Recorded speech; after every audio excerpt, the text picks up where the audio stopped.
अस्सलाम वालेकुम। Study time के साथ प्रोफेसर तफसीरुल इस्लाम और आज हम चैप्टर 1 के न्यूमेरिकल सॉल्व करेंगे। अगर हम टेक्स्ट बुक के लिहाज से देखें तो ये पेज नंबर 28 पे चैप्टर 1 के न्यूमेरिकल्स स्टार्ट होते हैं। तो फर्स्ट न्यूमेरिकल है, what is the percentage uncertainty in the measurement 3.67 plus minus 0.25 metre. ठीक, लास्ट लेक्चर में हमने अनसर्टेनिटी का पढ़ा था और अनसर्टेनिटी में ये बताया जाता है कि कोई भी वैल्यू की क्या रेंज हो सकती है, प्लस में भी और माइनस में भी। तो अब देखिए यहां पे हमें दिया हुआ है वैल्यू गिवन है numerical number 1 page 28 text book की बात कर रहे हैं। तो यहाँ पे न्यूमेरिकल में हमने कहा कि हमें दिया हुआ है वैल्यू 3.67 प्लस माइनस, यहाँ पे जो वैल्यू दी हुई है 3.67 प्लस माइनस 0.25 मीटर, यानी कि हम कह सकते हैं कि ये लेंथ दी हुई है। हम कह सकते हैं कि ये लेंथ दी हुई है। अब ये जो है पहली वैल्यू, ये हमने लास्ट लेक्चर में पढ़ा था, ये होती है एक्चुअल वैल्यू। ये वैल्यू होती है एक्चुअल वैल्यू और ये जो होती है ये होती है अनसर्टेनिटी। ठीक, यानी कि अनसर्टेनिटी इन मेजरमेंट। रिक्वायर्ड क्या है, आपको परसेंटेज अनसर्टेनिटी निकालनी है।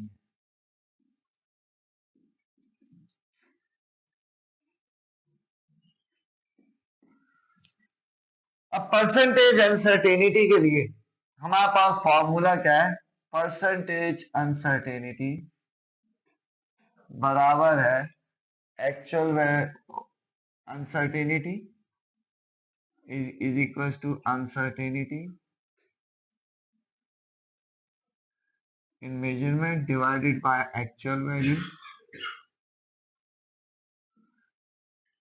परसेंटेज अनसर्टेनिटी का फॉर्मूला है uncertainty divided by actual value multiply by 100।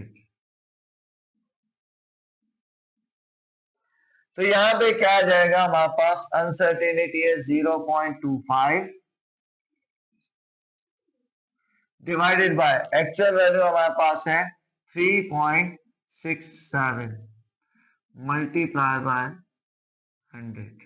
तो ये वैल्यू आ जाती है 6.81%। तो ये आपका आंसर हो गया पहले क्वेश्चन का। यानी कि अनसर्टेनिटी में आपने बहुत आसान सा न्यूमेरिकल है कि अनसर्टेनिटी हम आपके पास 0.25 है, एक्चुअल वैल्यू ये है, इसको डिवाइड करके मल्टीप्लाई बाय 100 कर देंगे। तो ये आपका न्यूमेरिकल 1 हो गया जी। अब हम न्यूमेरिकल नंबर 3 सॉल्व करते हैं। न्यूमेरिकल नंबर 3 है कि an aeroplane travels at 850 kilometre per hour, how long does it take to travel 1 kilometre. यानी कि एक एरोप्लेन है, उसकी वेलोसिटी है 850 किलोमीटर पर आवर और हमें यह बताना है कि 1 किलोमीटर कितनी देर में ट्रेवल करेगा। ठीक, गिवन क्या है हमारे पास, वेलोसिटी दी हुई है 850 किलोमीटर पर आवर। ठीक, और जो डिस्टेंस दिया हुआ है वो हमें मालूम करना है कितना, वो 1 किलोमीटर वो कितने टाइम में ट्रेवल कर रहा है। तो रिक्वायर्ड है हमारे पास टाइम। तो स्टूडेंट्स, ये न्यूमेरिकल वैसे तो बहुत इजी है कि जब भी वेलोसिटी कांस्टेंट हो, फिजिक्स में एक ही फॉर्मूला हम अप्लाई कर सकते हैं और वो फॉर्मूला होता है S is equal to VT। ठीक, तो यहाँ पे S की वैल्यू कितनी दी हुई है 850, S की वैल्यू 1 किलोमीटर और वेलोसिटी है 850 इंटू T। अब ये जब इधर मल्टीप्लाई हो रहा होगा जाके डिवाइड होगा।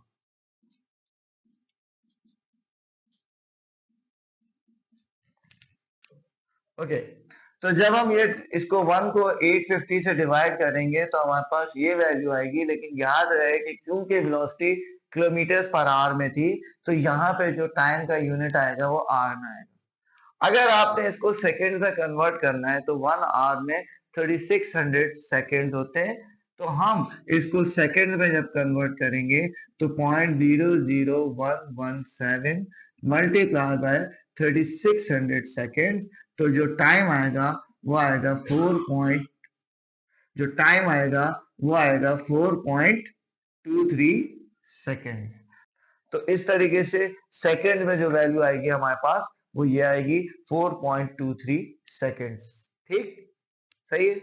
ओके जी, अब हमारे पास न्यूमेरिकल नंबर 4 है पेज नंबर 29 पे, और ये कह रहा है कि rectangular holding tank 25 meters in length and 15 meters in width is used to store water for short period of time in the industrial plant. If 2980 meter cube water is pumped into the tank, what is the depth of the water? देखें, वैसे इस chapter में ये भी measurement से related है। इसमें 3 चीजें हमें गिवन है।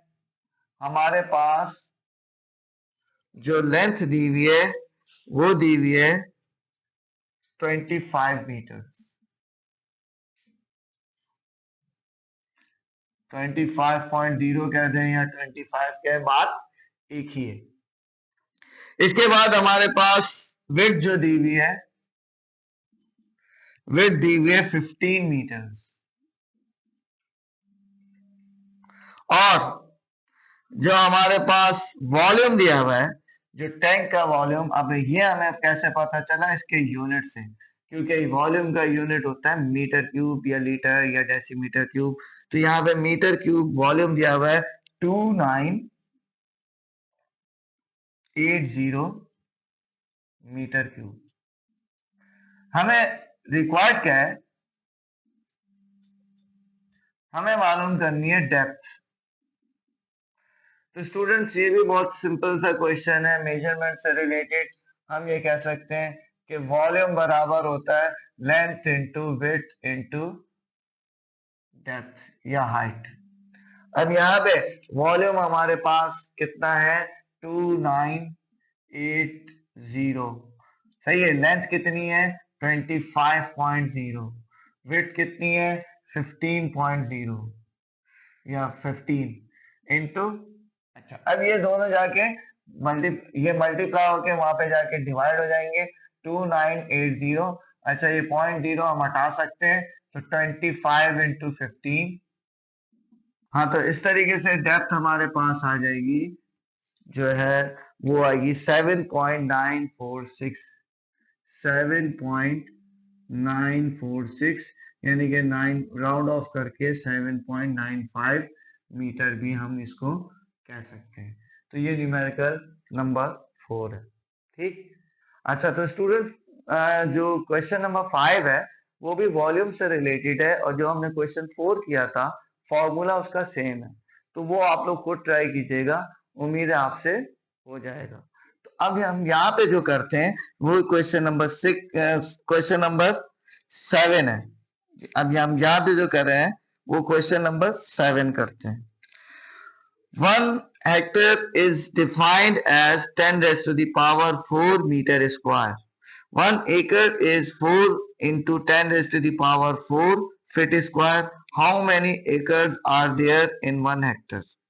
ठीक, और हिंट दिया हुआ है कि 1 मीटर बराबर है 3.28 फीट। ठीक, ओके जी। तो 1 हेक्टेयर में गिवन है हमारे पास 1 hectare is equals to 10 raised to the power 4 meter square, and 1 acre हमारे पास है 4 इंटू 10 की पावर 4 फीट स्क्वायर। ठीक, अच्छा, और 1 मीटर हमारे पास बराबर है 3.28 फीट। ये हमारे पास गिवन है। हमें मालूम करना है how many acres in 1 Hector, यानी कि रिक्वायर्ड क्या है कि number of acres in 1 Hector.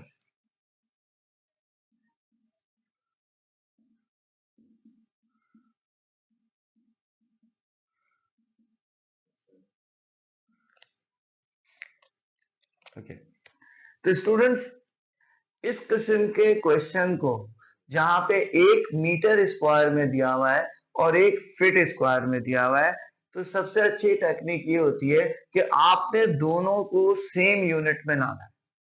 सही है, यानी कि आप चाहें तो फीट को मीटर में ले आए या मीटर स्क्वायर को फीट में ले जाए।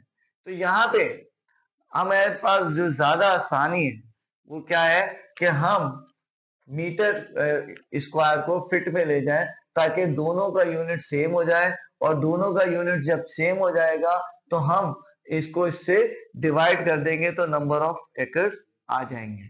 ठीक, तो इसके लिए हम ये कहते हैं कि सबसे पहले हम इसको कन्वर्ट करते हैं, किसको, 1 हेक्टर को किसमें, फीट स्क्वायर में। तो देखिए मीटर स्क्वायर है और 1 मीटर इसके बराबर है, तो ये 2 दफा इससे मल्टीप्लाई होगा। ठीक, ये याद रहे कि ये इससे 2 दफा मल्टीप्लाई होगा, तो ये बन जाएगा 10 की पावर 4 इंटू 3.28, क्योंकि इसका स्क्वायर है तो हम स्क्वायर को यूं लिख सकते हैं। तो ये वैल्यू आ जाएगी 1.075 इंटू 10 की पावर 5 फीट स्क्वायर, क्योंकि अब हमने मीटर को कन्वर्ट कर दिया फीट में। अब सिंपल सॉल्यूशन में हम ये कर सकते हैं कि नंबर ऑफ एकर्स बराबर होंगे 1 हेक्टर डिवाइडेड बाय 1 एकड़। ठीक, तो यहां पे आ जाएगा, ऊपर आ जाएगा 1.075 into 10 raised to the power 5 divided by 1 एकड़ में क्या आ जाएगा, 4 इंटू 10 की पावर 4। सही है, क्योंकि दोनों यूनिट सेम में होने चाहिए फीट में। तो इसका जो आंसर आ रहा है वो आ रहा है 2.687 एकर्स। ये इसमें आंसर आएगा। ठीक, और यानी कि इतने नंबर्स हैं, इतने एकर्स मौजूद हैं, उसको चाहे तो बुक में राउंड ऑफ करके 2.69 दिया हुआ है। ठीक, तो ये क्वेश्चन नंबर 7 भी हो गया। ओके, अब हम करते हैं क्वेश्चन नंबर 8। इसमें कह रहा है a watch factory claims that its watch gain or lose not more than 10 seconds in a year. How accurate is this watch expressed as percentage? अब देखिए क्वेश्चन में ये मतलब अनसर्टेनिटी के बारे में पूछा है कि वो कह रहा है कि 1 साल में एक घड़ी है, उनका दावा ये है कि 1 साल में या तो वो 10 सेकंड आगे होगी या 10 सेकंड पीछे होगी, यानी कि 1 साल में अगर उसके टाइम का फर्क आएगा वो 10 सेकंड का आएगा। ठीक, तो इसका मतलब ये 10 सेकंड जो है ये अनसर्टेनिटी है, और जो एक्चुअल टाइम है वो है 1 ईयर। समझ रहे हैं आप कि 1 साल में इतने सेकंड का फर्क आएगा, तो उनकी जो आप कैलकुलेशन देखते हैं उस लिहाज से हम जो डाटा बनाएंगे वो ये होगा। ओके, तो हमारे पास एक्चुअल जो टाइम है वो है 1 ईयर, और change in time 10 seconds. Again यहाँ पे हमने कहा कि दोनों को सेम यूनिट में होना चाहिए, तो 1 ईयर को हम सेकेंड्स में कन्वर्ट कर लेते हैं। 1 ईयर में हमें पता है कि 365.3 डेज होते हैं। अब आप कहेंगे 0.3 डेज हमने लीप ईयर को भी इंक्लूड कर लिया है कि लीप ईयर में हर 4 साल बाद 29 फैब आती है। तो एक साल में इतने दिन होते हैं, कितने घंटे होते हैं, कितने मिनट्स होते हैं, कितने सेकंड होते हैं। ओके, तो ये वैल्यू आ जाएगी 3156192 सेकेंड्स। हमें रिक्वायर्ड है अनसर्टेनिटी। ठीक, जो हमने क्वेश्चन नंबर 1 किया था, परसेंटेज अनसर्टेनिटी, परसेंटेज में हमने शो करना है। ठीक, तो हमारे पास फॉर्मूला क्या है, एक्चुअल वैल्यू यानी कि परसेंटेज अनसर्टेनिटी जो आ जाएगी, ये आ जाएगी delta T change in time upon actual time multiply by 100। तो चेंज इन टाइम हमारे पास सेकंड में 10 सेकंड्स, ये है 3156192 इससे डिवाइड कर देंगे, मल्टीप्लाई बाय 100 कर देंगे। तो ये हमारे पास वैल्यू आ गई 3.16 इंटू 10⁻⁻5%। ठीक, तो ये परसेंटेज अनसर्टेनिटी आ गई और यही हमारा आज का आंसर है। ठीक, ओके, अब हमारे पास क्वेश्चन नंबर 9 है, the diameter of moon is 3480 kilometre, what is the volume of the moon, how many moons would be needed to create a volume equal to that of the earth. और earth का radius भी दिया हुआ है, यानी कि हमारे पास पहले दिया हुआ है डायमीटर ऑफ मून,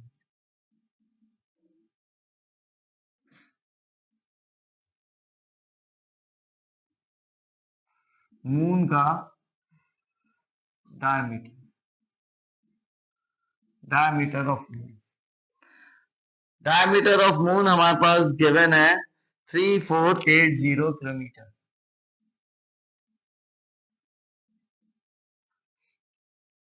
तो ऑब्वियसली इसको हमें रेडियस में कन्वर्ट करना है। अगर हम रेडियस निकाल देते हैं तो डायमीटर को 2 से डिवाइड कर देंगे तो ये हमारे पास आ जाएगा 1740 किलोमीटर। ठीक, अच्छा, ये आ गया रेडियस ऑफ मून। और रेडियस ऑफ द अर्थ हमें गिवन है, रेडियस ऑफ द अर्थ है हमारे पास 6380 किलोमीटर। अब स्टूडेंट्स यहाँ पे ऑलरेडी दोनों किलोमीटर में है, तो अब आपको मीटर में कन्वर्ट करने की जरूरत हरगिज नहीं है क्योंकि दोनों सेम यूनिट में। रिक्वायर्ड क्या है, आपने दो चीजें निकालनी है, वॉल्यूम ऑफ द मून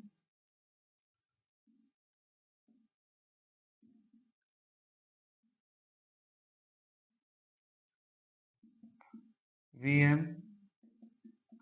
और नंबर ऑफ मून, यानी कि अर्थ को अगर हम तोड़ दें तो कितने चांद बनेंगे, इससे कितने मून बनेंगे।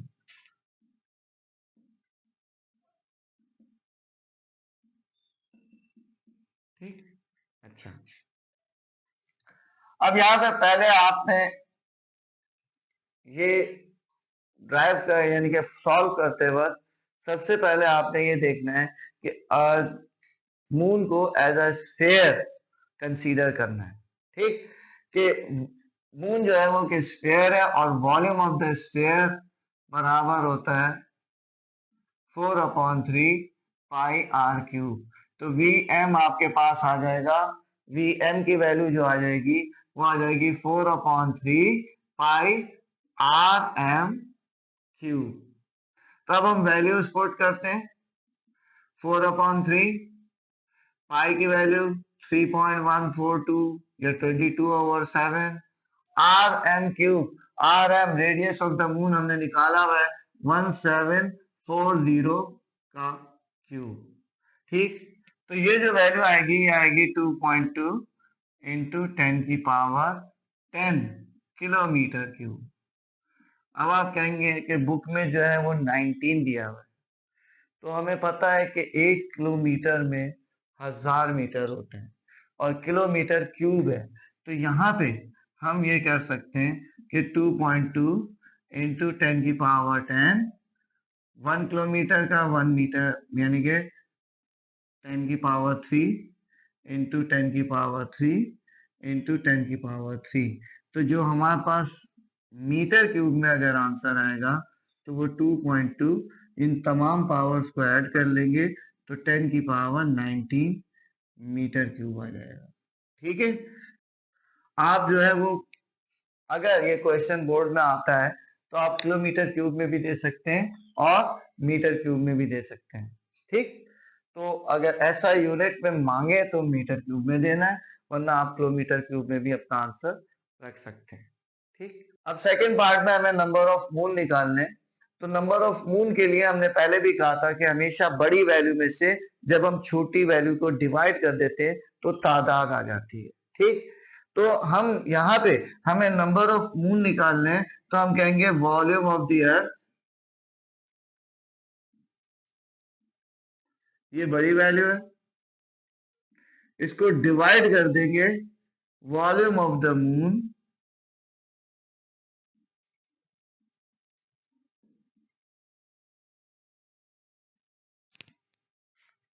अच्छा ये आ जाएगा 4/3 पाई R E cube upon 4/3 pi are M cube. तो स्टूडेंट्स ये दोनों कैंसिल हो जाएंगे। ठीक, और जो भी वैल्यू है आप इसके पुट कर दें। आर ई क्यूब अर्थ का है 6380 का क्यूब। अच्छा यहाँ पे क्योंकि दोनों सेम यूनिट में है तो बाद में क्योंकि नंबर जो है तादाद आएगी इसलिए सेम यूनिट में होने चाहिए बस, बाकी हमें कोई फर्क 1740 क्यूब। तो हमारे पास जो वैल्यू आ रही है वो 49.29, ये जो राउंड ऑफ करके हम इसको 49.3 भी लिख सकते हैं, यानी कि एक जमीन को तोड़ने से इतने सारे मून बनेंगे। तो ये स्टूडेंट्स हमारे फर्स्ट चैप्टर के न्यूमेरिकल की क्लास थी। अब आप चैनल को सब्सक्राइब कीजिए, इसको शेयर कीजिए, वीडियो को लाइक कीजिए और आप दुआओं में याद रखें। अल्लाह हाफिज।